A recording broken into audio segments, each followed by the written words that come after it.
خاطرة بعنوان ذو وجهان.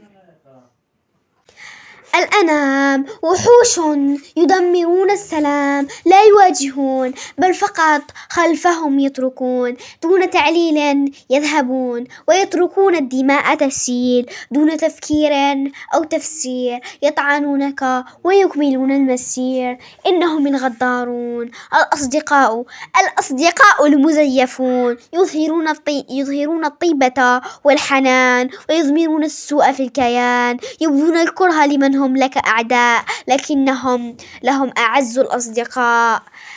أوضحت لك بسمتي واتخذتك صديقتي، لكن أنت من خنت ثقتي، مما جعلك خارج ذكرياتي وصفحة ممزقة من حياتي. لست في ماضي ولا حاضري، ومستحيل أن تعودي وتسكني مستقبلي. وفي الآخر لازم تحافظوا على أصدقائكم وما تسيوش تخسروهم، باسكو اللي يخسر صديقه جامي يعاود يولولو كيما الكاس كي يتكسر جامي يولي كيما كان. وسلام. وفي الأخير لا تنسوا أن تضغطوا على زر الجرس وتشتركوا في القناة ليصلكم كل جديد، وإلى اللقاء، مع السلامة.